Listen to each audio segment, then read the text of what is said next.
Hello, my name is Guy Paul.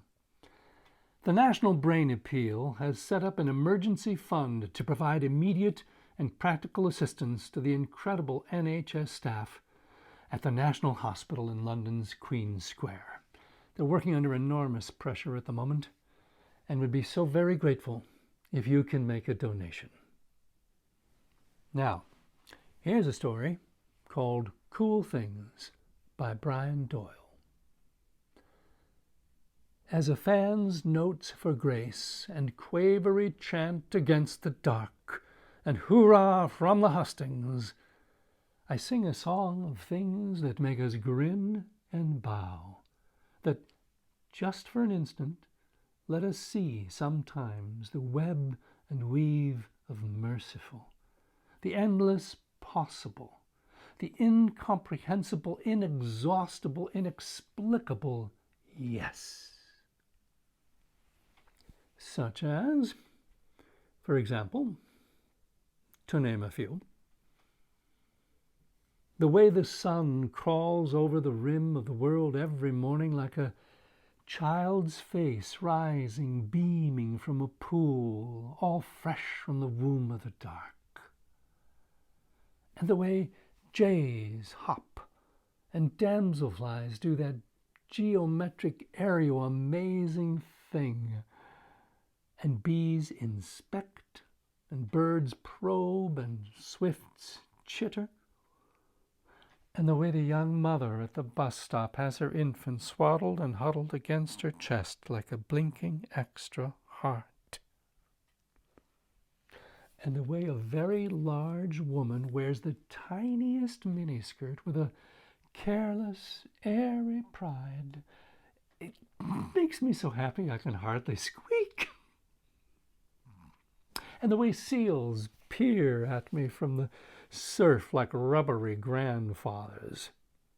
And the way cormorants in the ocean never, ever get caught by onrushing waves, but disappear casually at the last possible second, so you can see their headlong black stories written on the wall of the sea like moist petroglyphs.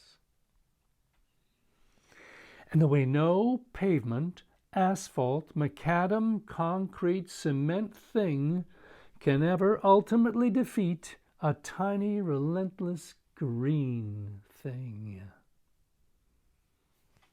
And the way people sometimes lean eagerly, face first, into the future.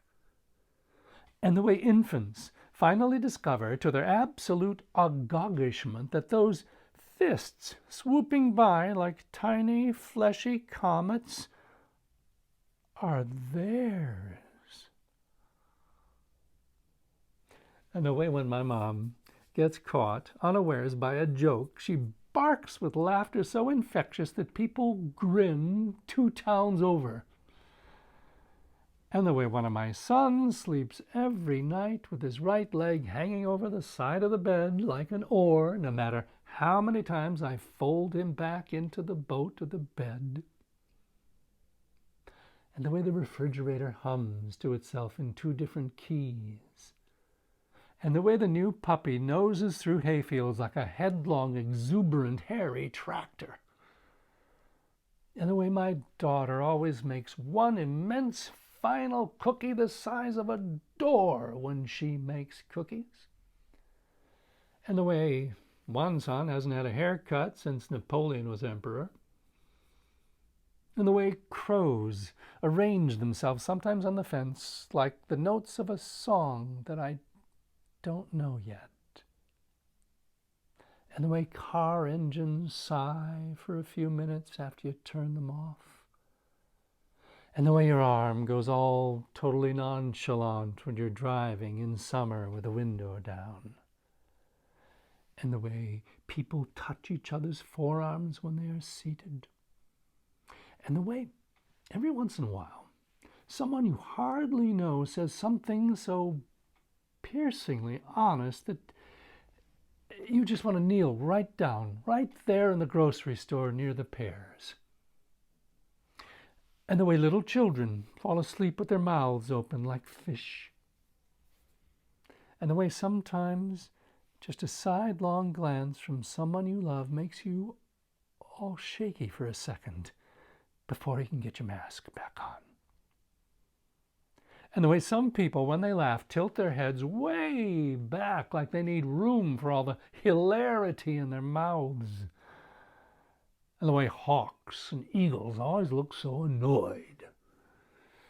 And the way people shuffle daintily on icy pavements. And the way churches smell dense with hope.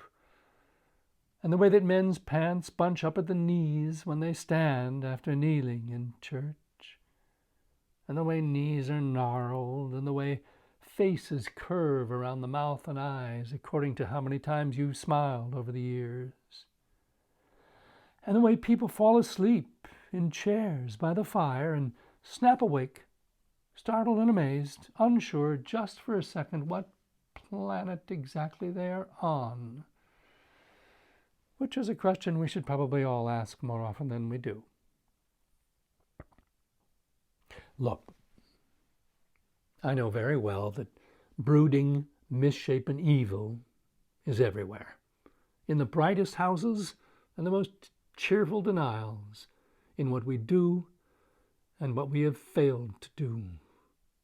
And I know all too well that the story of the world is entropy. Things fly apart. We sicken, we fail, we grow weary, we divorce. We are hammered and hounded by loss and accidents and tragedies. But I also know, with all my hoary, muddled heart, that we are carved of immense, confusing holiness. That the whole point for us is grace under duress. And that you either take a flying leap at nonsensical, illogical, unreasonable ideas like marriage and marathons and democracy and divinity, or you huddle behind the wall. I believe that the coolest things there are cannot be measured, calculated, gauged, weighed, or understood, except sometimes by having a child patiently explain them to you, which is another thing that should happen far more often to us all. In short, I believe in believing, which doesn't make sense, which gives me hope. That was Cool Things by Brian Doyle, from a collection of his stories called Grace Notes, published by St. Mary's Press of Minnesota, and it was read with their permission. Thanks for watching, and anything you can donate to the National Brain Appeal is much appreciated. So long.